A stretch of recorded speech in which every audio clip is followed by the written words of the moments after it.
Good morning. Welcome to Bible meditation on book of Isaiah.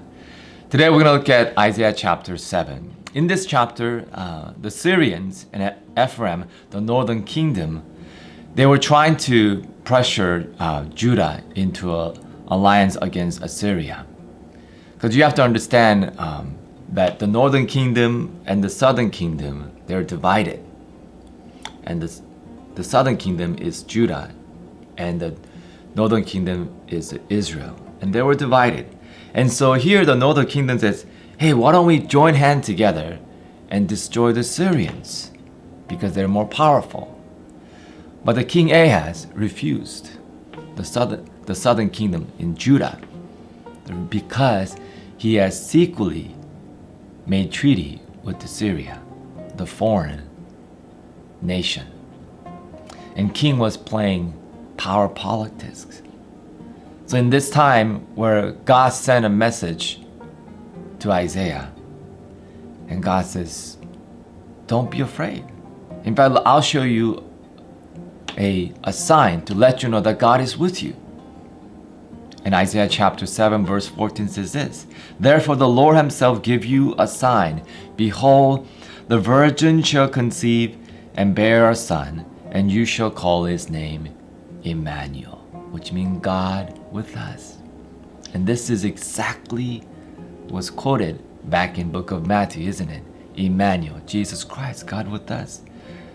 But here, God says that you will have a son.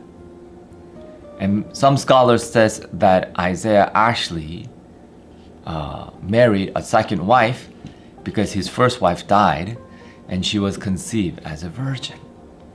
And that was a miracle.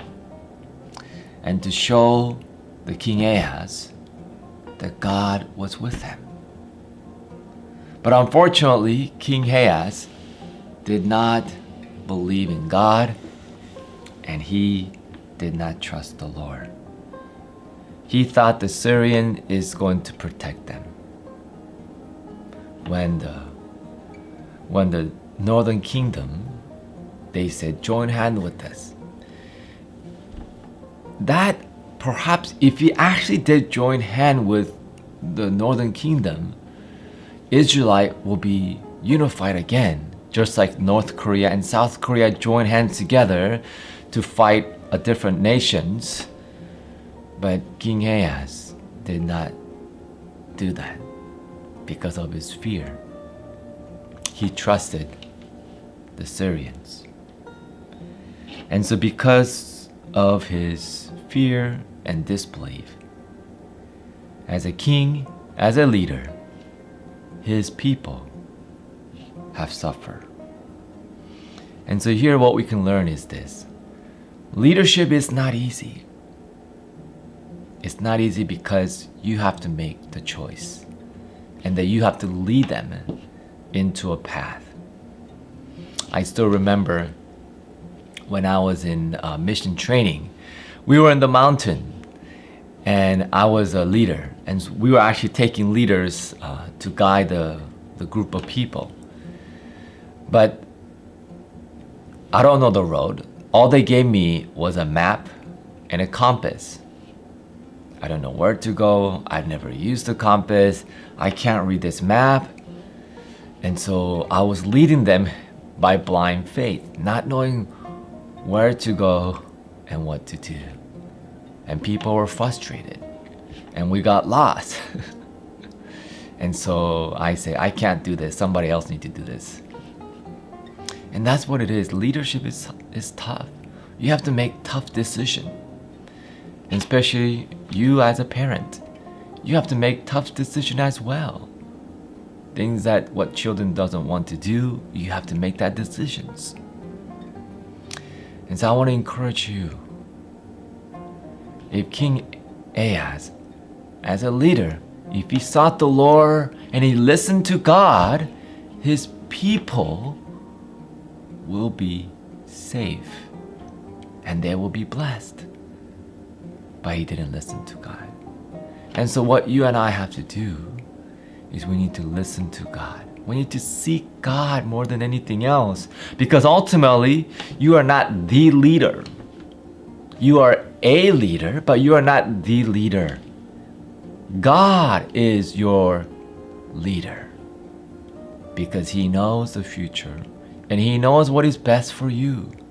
And so we as a parent, we need to seek God.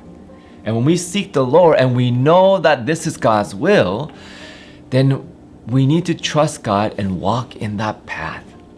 And I know that's not easy, but that's why you need to have faith. That's what faith is. And that's how your faith grows. And it's quite interesting here that the name, the virgin will have a child. And the name will be Emmanuel. God with us. God was telling King Ahaz that I'm giving you a sign, a miracle. But this sign, miracle, represents that God is with you, letting you know that I am with you. And so ask your children, what does this mean, Emmanuel, God with us? Well, it's pretty straightforward. He's with us. But you need to think about who is with you. It's not a stranger. It's not a human being. It is God who is with you, who is all-powerful, all-knowing, and who knows the future. That's who is with you. I mean, think about it. If Bill Gates is your uncle, if Bill Gates was your uncle today,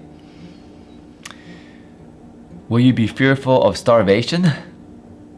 Probably not, because you have a uncle who's a billionaire who could help you, right?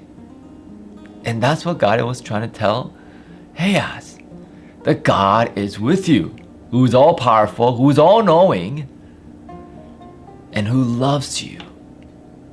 The birth of Jesus Christ, who gave Himself. And so this amazing truth, we know it here, but we got to know it here and live it out. And so let us continue. As we are in this situation, let us teach our children. Yes, I am your leader, but God is your leader. And we need to seek God together. And we need to trust God. And that He is with us. Emmanuel, God with us. And He will help us. And so let us trust in the Lord. And let us learn from the mistake of King Ahaz. And let us put our faith in Jesus Christ. Well, thank you for your time. I'll be praying for you, and I'll see you tomorrow.